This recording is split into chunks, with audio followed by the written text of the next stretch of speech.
असदुद्दीन ओवैसी पर हमले से नाराज हुए अखिलेश यादव, भाजपा पर बोला हमला, कहा अपराधी भाग गए तो हमला किसने किया।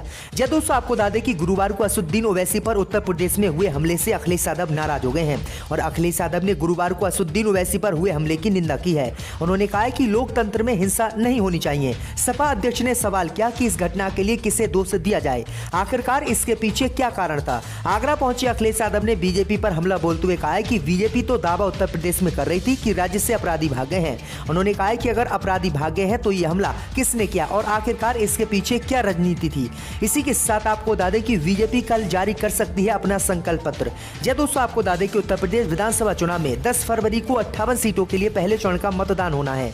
इससे पूर्व भाजपा 6 फरवरी को प्रदेश की जनता के सामने अपना संकल्प पत्र पेश करेगी। पार्टी इस संकल्प पत्र में केंद्र में गरीब, किसान और महिलाओं को रखेगी।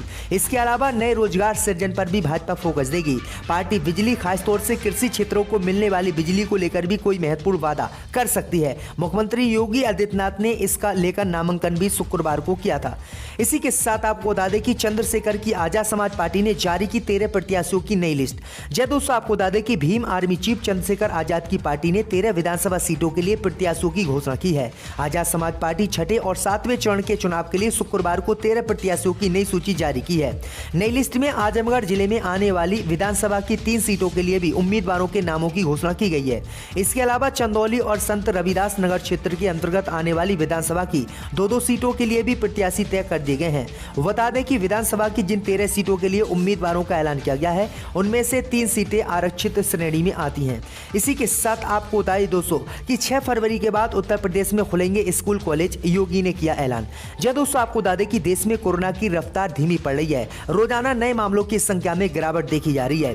ऐसे में यूपी के मुख्यमंत्री योगी आदित्यनाथ ने 6 फरवरी के बाद से उत्तर प्रदेश में स्कूल कॉलेज खोलने का ऐलान किया है। हालांकि इस दौरान कोविड गाइडलाइन का पालन करना होगा। गोरखपुर में भाजपा पदाधिकारियों की बैठक में सीएम योगी आदित्यनाथ ने बताया है कि कोरोना की तीसरी लहर नियंत्रण में है। वहीं स्कूल व कॉलेज खोले जाने को लेकर केंद्र की गाइडलाइन के मुताबिक परिसर को सैनिटाइज करके रखना होगा, सोशल डिस्टेंसिंग का पालन करना होगा। स्कूल में भीड़ जुटाने वाले कार्यक्रम आयोजित नहीं होंगे। मास्क पहनना अनिवार्य होगा। बोर्डिंग स्कूलों में 2 बेड के बीच उचित दूरी रखनी होगी और यही गाइडलाइन योगी ने जारी की है। इसी के साथ आपको बता दें कि अखिलेश जयंत का चुनाव प्रचार करने के बाद 400 लोगों के खिलाफ नोएडा में केस दर्ज। जय दोस्तों, आपको बता दें कि गौतम बुद्ध नगर पुलिस ने समाजवादी पार्टी अध्यक्ष अखिलेश यादव और आरएलडी चीफ जयंत चौधरी के खिलाफ केस दर्ज नोएडा में किया है। उनके अलावा सपा के दादरी से उम्मीदवार राजकुमार भाटी, सपा के गौतम बुद्ध नगर प्रमुख इंद्र प्रधान और 400 अन्य लोगों पर मुकदमा दर्ज किया गया है। इन सभी पर 3 फरवरी को दादरी में कोविड को देखते हुए चुनाव आयोग की गाइडलाइन का उल्लंघन करने का आरोप लगाया गया है। दरअसल आपको बता दें कि 3 फरवरी की रात करीब 11 बजे अखिलेश यादव दादरी के लोहाली टोल प्लाजा पहुंचे थे। इस दौरान उनके साथ रलौद प्रमुख जयंत चौधरी भी थे। ये लोग आधी रात के बाद नोएडा के परथला चौक पर पहुंचे, जहां बड़ी संख्या में मौजूद सपा समर्थकों ने उनका स्वागत किया। इस दौरान ढोल नगाड़े बजे, आतिशबाजी भी चलाई गई। इस तरह चुनाव आयोग के कोविड दिशा निर्देशों का खुलेआम उल्लंघन हुआ और इसी को लेकर इन पर यह एफआईआर दर्ज की गई है।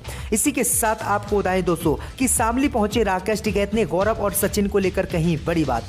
जय दोस्तों, आपको बता दें कि भाकियों के राष्ट्रीय प्रवक्ता राकेश टिकैत शामली आज पहुंचे हैं। बुढ़ाना रोड स्थित एक जिम में प्रेस वार्ता की। कहा कि चुनाव में भाजपा को कवाल के गौरव सचिन की याद आई है। क्या उनके परिवार की सुधली? भाजपा को गौरव सचिन के पिता को एमएलसी मंत्री बनाना चाहिए था। भाजपा चुनाव में दूसरे मुद्दों को लेकर आती है जो नहीं चलेंगे। अब ये गर्मी सर्दी की बात कर रहे हैं, हिंदू मुस्लिम जिन्ना की बात कर रहे हैं। भाजपा विकास की बात नहीं कर रही है। जनता के सामने अपना रिपोर्ट कार्ड पेश करना भाजपा को चाहिए। इसी के साथ राकेश टिकैत ने कहा कि उत्तर प्रदेश में हर कीमत पर भाजपा को हमें हराना होगा और किसी भी कीमत पर भाजपा को किसानों को वोट नहीं देना होगा। इसी के साथ आपको बता दें कि सरकारी खजाने में जमा होगी पीयूष जैन की अकुल संपत्ति, 16 करोड़ तक का लग सकता है जुर्माना। जय दोस्तों, आपको बता दें कि इत्र कारोबारी पीयूष जैन के कानपुर और कन्नौज स्थित ठिकानों से अकुल संपत्ति मिलने के बाद वो मीडिया ही नहीं बल्कि सोशल मीडिया पर भी सुर्खियों में आ गए थे। तो वहीं अब पीयूष जैन की मुश्किलें और बढ़ने वाली हैं। दरअसल आपको बता दें कि पीयूष जैन के ठिकानों से बरामद 196 करोड़ रुपए नगद और 23 किलो सोना, जिसकी कीमत करीब 11 करोड़ रुपए काले धन की श्रेणी में आएगी। ऐसे में उस पर 107% टैक्स व जुर्माना लेगा। ऐसे में पीयूष जैन का जमा किया हुआ धन सरकारी खजाने में जमा होगा। इतना ही नहीं, पीयूष जैन को करीब 14 से 16 करोड़ रुपए का जुर्माना भी लगेगा। तो ये बड़ी अपडेट आ रही है। इसी के साथ आपको बता दें कि लखीमपुर खीरी हिंसा में मारे गए किसान के बेटे ने मंत्री टैनी के खिलाफ चुनाव लड़ने का किया ऐलान। जब दोस्तों आपको बता दें कि लखीमपुर खीरी जिले के तिकोनिया गांव में पिछले साल 3 अक्टूबर को जीप के नीचे कुचलकर मारे गए किसान छत्तर सिंह के बेटे ने लोकसभा चुनाव लड़ने का भाजपा के खिलाफ ऐलान किया है। उन्होंने क्षेत्र से सांसद और केंद्रीय गृह राज्य मंत्री अजय मिश्रा टैनी के खिलाफ 2024 के लोकसभा चुनाव के दौरान खड़े होने का इरादा जताया है। पिछले साल 3 अक्टूबर को तिकोनिया गांव में किसानों के विरोध प्रदर्शन के दौरान हिंसा में नच्छर सिंह समेत 4 किसानों की मौत हो गई थी। इस घटना में एक पत्रकार सहित 4 अन्य लोग भी मारे गए थे। इस मामले में केंद्रीय गृह राज्य मंत्री अजय मिश्रा टैनी के बेटे आशीष को मुख्य अभियुक्त के तौर पर गिरफ्तार किया गया था, जो इस समय जेल में है और उन्होंने अब कहा है कि वह इनके खिलाफ चुनाव उत्तर प्रदेश में लड़ेंगे। इसी के साथ आपको बता दें कि कांग्रेस ने तीसरे चरण के लिए स्टार प्रचारकों की लिस्ट की जारी। राज बब्बर का नाम सूची से गायब। जय दोस्तों आपको बता दें कि उत्तर प्रदेश के विधानसभा चुनाव में सियासत में लगातार कुछ नया होता जा रहा है। राज्य में जारी चुनाव अभियान के बीच कांग्रेस पार्टी ने स्टार प्रचारकों की लिस्ट जारी की है, जिसमें कांग्रेस के पूर्व अध्यक्ष राज बब्बर शामिल नहीं है। वहीं स्टार प्रचारक लिस्ट में मनमोहन सिंह, सोनिया गांधी के नाम गायब, लेकिन आजाद शामिल हैं। इसके साथ ही पूर्व भारतीय कप्तान अजहर भी लिस्ट में शामिल हैं। कांग्रेस ने 30 नेताओं की सूची जारी करते हुए उल्लेख किया कि ये नेता 20 फरवरी को होने वाले विधानसभा चुनाव के तीसरे चरण के लिए प्रचार प्रसार उत्तर प्रदेश में करेंगे। तो ये बड़ी अपडेट आ रही है। इसी के साथ आपको बता दें कि संजय रावत बोले हमलावर ओवैसी को नहीं चाहते थे मारना, क्रोनोलॉजी समझिए।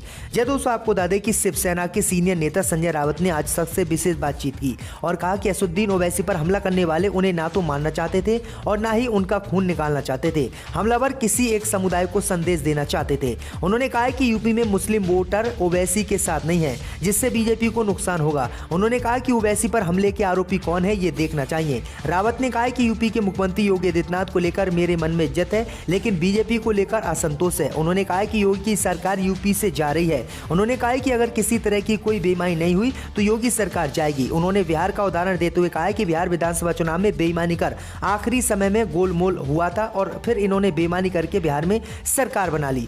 इसी के साथ आपको बता दें कि प्रधानमंत्री मोदी 7 फरवरी को करेंगे बिजनौर में रैली। जब दोस्तों आपको बता दें कि उत्तर प्रदेश विधानसभा चुनाव 2022 को लेकर प्रचार अभियान जोरों पर है। सभी दलों के वरिष्ठ नेता लगातार अपनी पार्टियों के लिए वोट भी मांग रहे हैं। बीजेपी की ओर से भी मुख्यमंत्री योगी आदित्यनाथ, अमित शाह, स्मृति ईरानी समेत तमाम नेता लगातार वोट मांग रहे हैं। वहीं समाजवादी पार्टी, राष्ट्रीय लोकदल, बहुजन समाज पार्टी आदि दलों के स्टार प्रचारक भी चुनावी रैलियां कर रहे हैं। इन सबके बावजूद सबकी निगाहें प्रधानमंत्री मोदी पर टिकी हैं। वह कब फिजिकल रैली उत्तर प्रदेश में करेंगे, इसको लेकर बड़ा अपडेट सामने आया है। बताया जा रहा है कि प्रधानमंत्री मोदी 7 फरवरी को बिजनौर में पहली सामान्य चुनावी रैली करेंगे। बिजनौर में 7 फरवरी को प्रधानमंत्री मोदी की पहली फिजिकल चुनावी रैली को लेकर सभी तरह की तैयारियों को अंतिम रूप दिया जा रहा है। इसके लिए चुनाव आयोग ने भी निर्देश जारी किए हैं। आयोग के दिशा निर्देश 1000 लोगों की रैली की जा सकेगी। तो प्रधानमंत्री मोदी भी अब उत्तर प्रदेश में चुनाव के लिए राम गोपाल सहित सभी का करेंगे स्वागत। इसी के साथ आपको बता दें कि राम गोपाल यादव बोले सरकार के खिलाफ उमड़ा जन आक्रोश, भाजपा को सत्ता से करेगा बेदखल। जय दोस्तों आपको बता दें कि समाजवादी पार्टी के प्रमुख महासचिव और राम गोपाल यादव ने दावा किया है कि सत्तारूढ़ भाजपा के खिलाफ उमड़ा जन आक्रोश ने उत्तर प्रदेश के चुनाव को 1977 जैसा बना दिया है। उन्होंने कहा कि भाजपा के खिलाफ पश्चिमी से लेकर पूरब तक लोगों में जन आक्रोश व्याप्त है। उन्होंने कहा कि जनता समाजवादी पार्टी के पक्ष में मतदान करके योगी सरकार को सत्ता से बेदखल करेगी। यादव इटावा मुख्यालय पर समाजवादी संवाद कार्यक्रम में पार्टी कार्यकर्ताओं को संबोधित के दौरान महासचिव उक्त बातें कह रहे थे। उन्होंने कहा कि अखिलेश यादव आने वाले समय में उत्तर प्रदेश के मुख्यमंत्री होंगे और योगी आदित्यनाथ सत्ता से हटाए जाएंगे। इसी के साथ आपको बता दें कि सीएम योगी के गर्मी उतारने वाले बयान पर स्वामी प्रसाद मौर्य का तंज। जय दोस्तों आपको बता दें कि यूपी में चुनावी तारीख बिल्कुल नजदीक आ चुकी हैं। ऐसे में बयानों का दौर भी जारी है। इस बीच सपा प्रत्याशी घोषित होने के बाद स्वामी प्रसाद मौर्य पहली बार कुशीनगर के अपने विधानसभा क्षेत्र पहुंचे। जनपद में सपा कार्यकर्ताओं ने उनका स्वागत किया। वहीं स्वामी प्रसाद मौर्य कोरोना नियमों और चुनाव आचार संहिता की जमकर धज्जियां उड़ाते हुए लंबे काफिले लेकर चल रहे थे। स्वामी मौर्य के साथ हजारों लोगों का हुजूम चल रहा था। इस दौरान उन्होंने सीएम योगी आदित्यनाथ पर हमला बोला। मीडिया से बात करते हुए स्वामी प्रसाद मौर्य ने योगी सरकार पर जमकर हमला बोला। स्वामी प्रसाद मौर्य ने कहा कि योगी को राष्ट्रीय नेताओं की कृपा से सीएम का पद मिला, लेकिन अब जिंदगी में कभी उस पद पर नहीं आएंगे। मौर्य ने कहा कि योगी आदित्यनाथ वोट के सौदागर हैं। योगी के अलोकतांत्रिक चेहरों को जनता ने देख लिया। योगी आदित्यनाथ के गर्मी उतारने वाले सवाल पर मौर्य ने कहा कि किसी की गर्मी उतारने की बात करना सीएम की भाषा नहीं हो सकती। वे सीएम नहीं, गुंडे मवाली की भाषा बोल रहे हैं। लोकतांत्रिक व्यवस्था में ये लोकतंत्र की हत्या है। उन्होंने कहा है कि योगी जी अपनी चिंता करें, 10 मार्च के बाद खुद गर्मी उतर जाएगी। इस तरह की भाषा कोई जनप्रतिनिधि नहीं बोल सकता। तो ये बड़ा हमला जो है स्वामी प्रसाद मौर्य ने बोला है। वहीं आपको बता दें कि स्वामी प्रसाद मौर्य बीजेपी के ही नेता थे, लेकिन उन्होंने ऐन वक्त पर समाजवादी पार्टी का दामन थाम लिया और भाजपा को बड़ा झटका दिया।